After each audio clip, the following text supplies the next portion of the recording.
June 22nd, 1941, the greatest land invasion began when Hitler invaded Russia, also known as Operation Barbarossa. 75 million casualties, 70 countries, and 8.8 million persecuted. This began the defining conflict of World War II. Our question was, why did Hitler invade Russia, also known as Operation Barbarossa? And I'm Julia Cunningham. This is Elijah Earhart, Bea Pasquale, and Corinne Semo.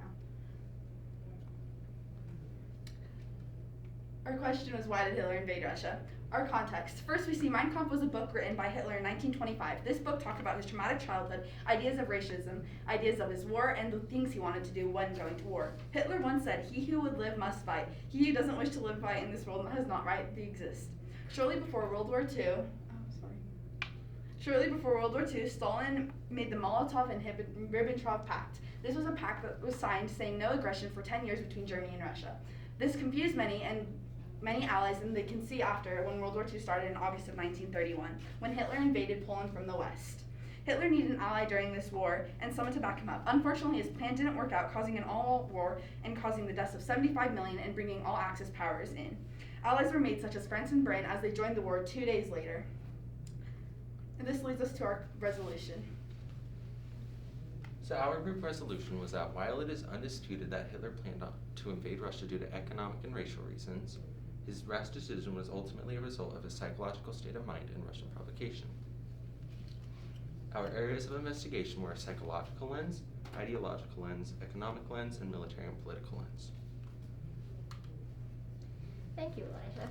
So I explored this issue from a psychological perspective and have come to the conclusion that Hitler's decision to invade Russia was due to his unstable psychological state of mind, the roots of which can be found in his traumatic childhood. So in 1925, Hitler wrote a book titled Mein Kampf, which told the story of a young boy and his chaotic family life. The story contained an abusive father who would, quote, finally come home drunk and brutal, but always without a last cent or penny. Then God have mercy on the scenes which follow, end quote. And a mother who became increasingly protective after 4 of the boy's siblings had died. Hitler wrote, quote, the parents fought almost daily. Their brutality leaves nothing to the imagination, end quote. Soon the mother was overcome with depression and committed suicide at a young age. Because the title translates to my struggle, and on page 42 of Mein Kampf, Hitler wrote, quote, I witnessed all of this personally in hundreds of the scenes, end quote, scholars can infer that these written accounts were actually Hitler's own personal childhood experiences.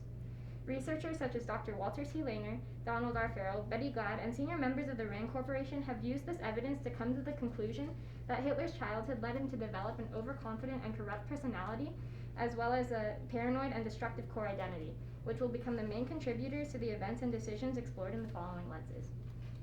Now on to Corinne with our ideological lens. Thank you, Bea. I chose to address this from an ideological lens. My claim was that Hitler invaded Russia because he needed to rid the world of Slavs and Jews and, for more living space, Lebensraum, for the supreme race of Aryan. As we can see, Hitler grew up with strong beliefs from our psychological lens because of a traumatic childhood. Hitler fought in World War I and was captured. In this war, he started forming ideas of anti-Semitism and of a supreme race, which is a hostility towards Jews based off of social Darwinist race theory. We then see Mein Kampf, which he wrote in 1925, which expresses his racist ideology, and identifies Aryans as a supreme race, genius, and the Jews and Slavs as a parasite. At this time, Germany was also experiencing overpopulation, as we can see from this. This chart shows Germany's population compared to France and Britain's. It shows that they have too many people and that they needed more space to colonize. As a result, we see his idea of Lebensraum, which is just colonizing at the expense of Slavs, and in Russia, racism towards Jews and Slavs because of fighting in World War I, of his anti-Semitism and his hatred towards others, and is the supreme race in having Aryans as being the supreme and everyone else as a parasite and not being worthy. And this leads us to our economical lens. Thank you, Corinne. So I answered the question through an economical lens. My claim was that economic factors such as oil and petroleum were a motivation for Hitler to invade Russia because oil was needed to win the war. My first piece of evidence is that 16 to 17 million tons of oil went straight to the war. This was used only to supply the military, and oil was still needed for the German people, which could have been a reason for invading Russia. My second piece of evidence was the 4-year plan. The 4-year plan was created in 1936 by Hitler with a goal to make Germany self-sufficient on natural resources. By the end of the 4-year plan, Hitler amassed 14 million tons of oil and 2.2 million tons of oil. Next, we have the military and political lens. Thank you, Elijah. I approached this from a military and political lens, and my claim was that a war with Russia was unavoidable because Operation Barbarossa had been planned in advance, but Hitler impulsively invaded after he found out Stalin had been going behind his back. Germany had control of the majority of Europe, which can be seen in purple, and Russia, as seen in red, was allied with Great Britain, as seen in light green. Stalin considered Hitler a great friend, and he did everything he could to please him, such as making sure deliveries of war-related materials were delivered to the Germans on time, and he also ordered his team to not say anything bad about Hitler and the Nazis. But while he considered Hitler a great friend, he also greatly feared him as well. Hitler believed it would be a moral justification to attack Russia because of their plans to attack Germany, and Hitler's memoirs show that he had been planning Operation Barbarossa for a while. He officially launched Operation Barbarossa on December 18th, 1940, and he put his Nazi advisors and Italian allies in a nervous state when he decided to invade because he was still at war with Great Britain.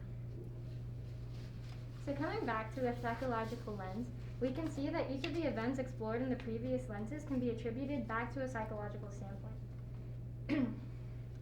Because Hitler was raised by a father figure who could abuse his family with complete impunity, psychoanalyst Donald R. Farrell states that Hitler developed an obsession with power in compensation for his own inner sense of helplessness, which caused him to believe he was responsible for creating a supreme race.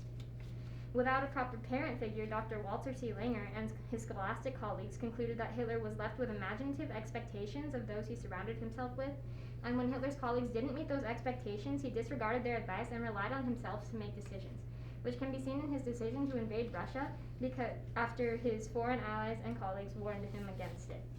Hitler's traumatic childhood also resulted in a paranoid core identity that caused him to believe he'd die young. He developed an obsession with his own destiny and believed, quote, "War must come in my lifetime. To Russia will happen what I practiced with Poland. We will crush the Soviet Union," end quote. Through his own words, Hitler admitted that he wanted war with Russia no matter what, despite economic repercussions. So in our research, we found a dispute between the economic and psychological lens. The economic lens suggests that Hitler's invasion of Russia was a tactical move in order to obtain oil from Russia to benefit his country, and that the invasion occurred because Hitler was relying on Russia for oil.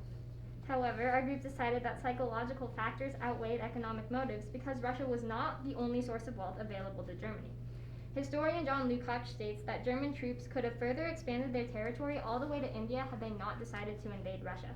Since Hitler's priority was attacking the Soviet Union, it's safe to say his decision was based on his state of mind rather than the benefits for his country.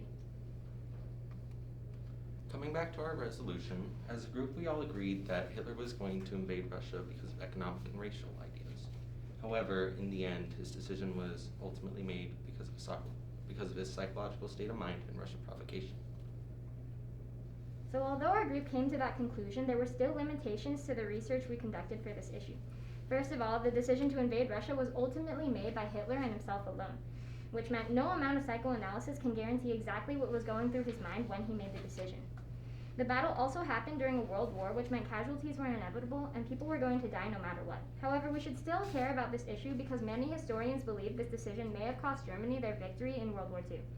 It also led to many unnecessary casualties within the German and Russian forces, and by researching this issue from lots of different perspectives, we can see that Hitler's military decisions were influenced by uncommon factors, and we can use that knowledge to help analyze decisions made by other famous military leaders such as Napoleon, Stalin, and many others.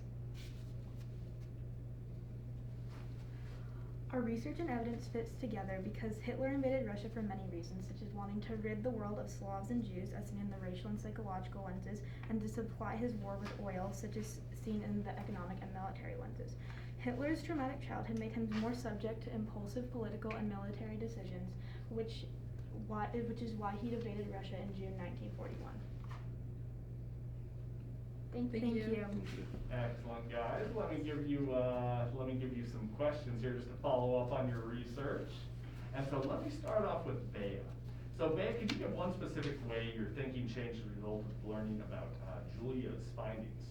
So when we first started this project, me and Julia actually looked at the same source, and we thought that our evidence from that source would end up contradicting each other, but instead our lenses started working really well together, and I got to learn about his military and political motives and how that played into his psychological state of mind.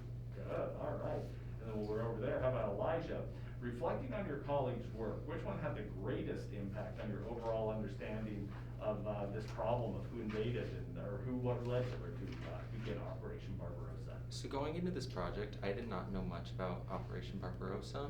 However, with the help of Bea's lens, I really learned a lot about Hitler's motives and his decisions, and the psychological part really helped me to understand why he did what he did. All right, good. And then let's head over to Julia.